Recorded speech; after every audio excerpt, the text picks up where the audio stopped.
Hello and good afternoon. Day 5 IMTS trade show in Chicago. We are here in the DigitalituM booth and we have a new guest, and this is Daniel Hazod from ZwickRoell in Germany. welcome. How are you doing this morning? Pretty good, thanks. And day 5 of IMTS, you're still here. Have you seen everything?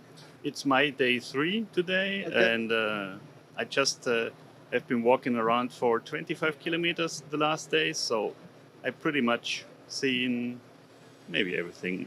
A lot. A lot, yeah. And what is so far your highlight? What is that thing? What do you see?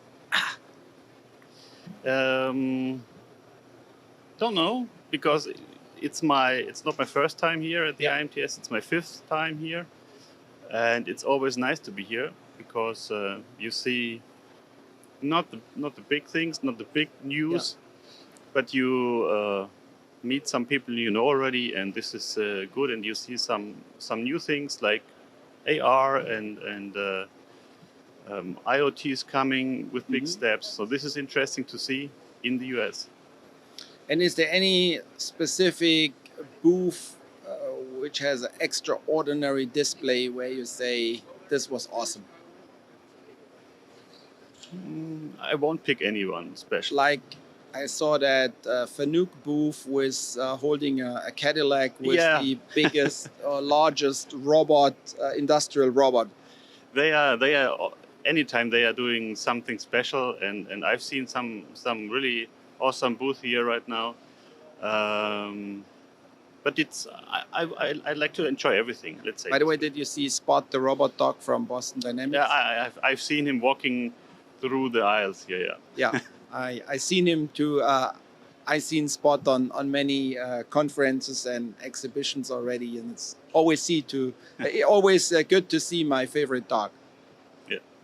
Great. So tell us a little bit about yourself and what are you doing at ZwickRoell? So I joined 3 months ago. So I'm the freshman within the company. And I'm responsible for business development in North America for the after-sales market. So we are a medium-sized company with 1,700 something people. And here in the US, we have also a branch in Georgia, Atlanta. Not far from where DigitalituM is. Exactly. But just 50 people. So for us, it's a developing market, but necessary to be here and Of course, the US pedal to the metal. is a big market. But Yeah.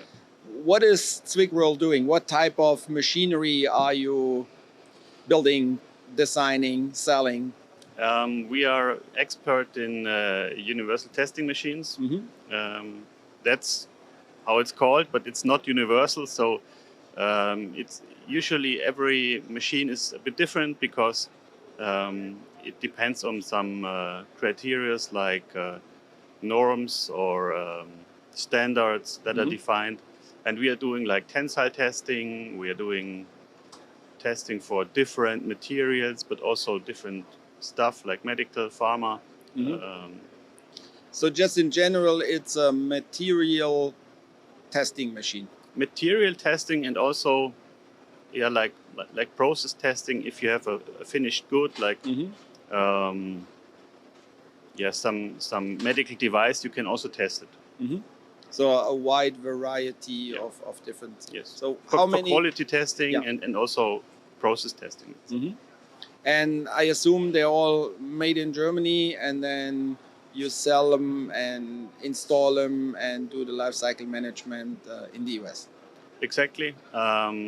We do manufacturing all by ourselves. We have over 90% manufacturing in-house, which is pretty good because we can react also very fast, and we can adjust to the customer needs very fast.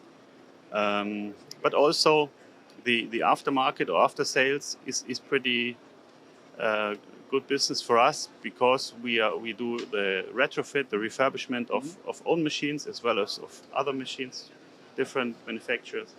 And this is good also because it's like a bit greener if you give the machine a second life. Of course, and not even greener. It's also better for your pocket because your investment into a new machine is way higher than Exactly. refurbish or longer use an existing machine. Yes. Very good. Do you see any difference in the service what a German customer require versus what an American customer requires on you guys' equipment? Yes, and this is also why. So my duty is to do building bridges, and it's building bridges not only by over the Atlantic Ocean, also mentality wise, because in Germany sometimes not we in person as ZwickRoell, but sometimes you do like an over engineering, and here in the US it's more you need the basic stuff, you need a machine which can solve your problem and not solve the problem for the next 20 years maybe. So this is a bit different, and we have to understand that, respect that, and adjust to the needs of the culture of the people, how they are working here, how they want to do it. And one point what I also have seen here, what we try to be open for, is that the people more and more not just maybe want to buy, they want to rent, or they want to have additional services with the machine. They can pay regularly, not at once. So this is a trend what I have seen here as well. There are many machine builders which have labels, stickers. You can get our machine for $1,500 a month and so on. So yeah, it's a good trend. So the whole trend in manufacturing as a service, machine as a service, yes. Software as a service, more of the leasing concept of equipment versus the high investment up front, Yes. and then own it. Yes, exactly. So I guess it started some years ago with the SaaS. I mean, software as a service you can have since years. Microsoft is doing it, and all the other guys as well. And now we are thinking about how can we do this? How can we offer it? Or what can we offer? Because we see that also many of our clients are offering their part as a service. Yeah. And it could be a good fit for them. And the advantage of this is that you can combine hardware with software, yes, and services and put this all in a package. Exactly, yes. Especially for all types of after sales, lifecycle management, field service support, everything what's under this umbrella. Yeah, and the good thing is you can scale it for the customer. So you can have like level A, level B, level C, whatever Bronze, it takes for gold, yes, exactly, yes. platinum. Yeah. And the customer can adjust it by his needs, and also he can adjust it maybe yearly. Yeah. If he says the first year I need the full package, and the years after I need a bit less maybe. Yeah. I see it the same way. I also see that the expectation of an US client regarding service packages, and all of that is higher than in Germany, which comes also from the way how this country works, because it runs on good service. Yes. While in Germany we always say Service wüste Deutschland. Yes. Do you agree on that? A bit, yes. And what's also different, or I think this is coming, the service mentality is coming from the point that in Germany you have to prove that you have good quality. And in the US, if you're a German manufacturer or Swiss manufacturer or even Japanese manufacturer, everybody believes that the quality is high standard. So you don't have to prove that. But you have to prove that you can provide good service. Exactly. And this is the view is a different position. Yeah. In Germany, at first you have to prove the quality, and in the US, maybe you have to prove it with your service after buying the machine.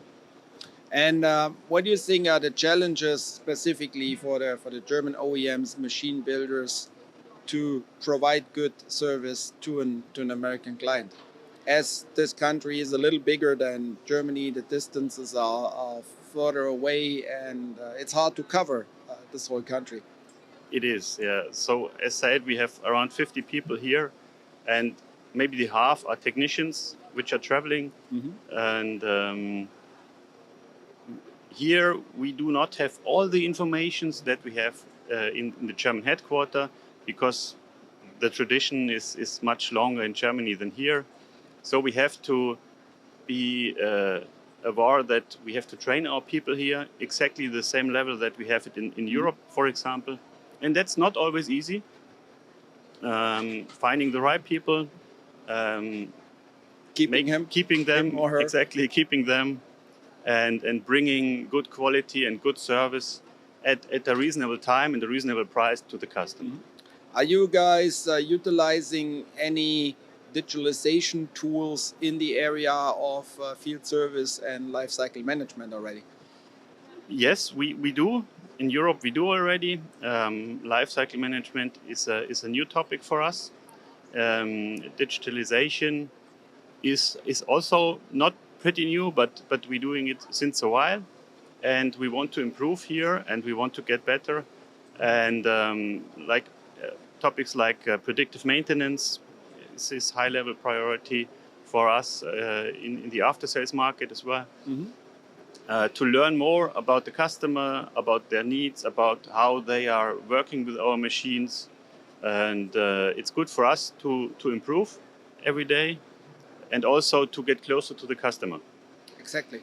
Providing more value and more service. Yep. Because at the end of the day, the OEM is the system matter expert for that piece of equipment. Exactly. And they can provide good service throughout the life cycle of the machine by understanding the performance and the behavior of the machine. And thanks to the year 2022 and the future, where we have this technology, the tools available at a good price point, there's that opportunity. Yes.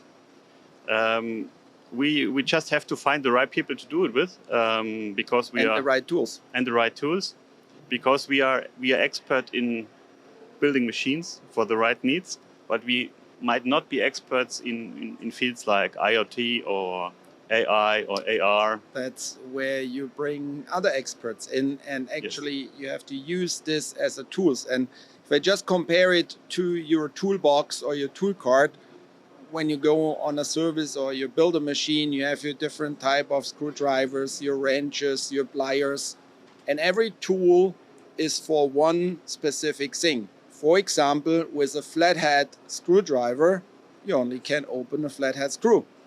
And with a Phillips screwdriver, you only can open a Phillips screw. And you cannot cross them. It just doesn't, it may work, but then you would destroy the screw. And I'm stating that the same appears for digitalization tools as well. So first of all, you have to figure out what is the right tool for me. And out in the market space, there are thousands of new tools. So it's kind of, you have to figure out, and that's where DigitalituM is happy to help. Then the tool needs to be provided, but then there's also the training in how to use the tool and use the tool the right way so that it provides value. Yes. And that's the big magic and the kind of new thing. But then if you have this regular tools and the digitalization tools, then you can really provide value. Yes, and we will do this. It's maybe just a matter of time at the moment, and as you said, finding right tools, right people. It's a journey. Yes, it is, and it's if there's a change in the industry, we have to at least look at it and see what it can provide to us. Because I mean, look back 10 years, there was the first touch telephone, touch mobile. And everybody said, do we need it? We don't know. And right now, if I'm talking to my kids, they don't know that there was a phone without touch before. So if there's a change and it could provide you advantages maybe advantage also over your competitors, maybe, why not? Exactly. And there's, by the way, the hardware of the tool, which is this one. It's in every other's pocket nowadays. with the right software app, it is a valuable tool. It's kind of like Yes. becomes a MacGyver Yes. or a Letterman. Yep. Very good. Yeah. Thanks for this great chat. Hope you enjoy the rest of the day, the rest of the show, and safe travels back. Thank you, Marcus. It was a pleasure being here. Same here.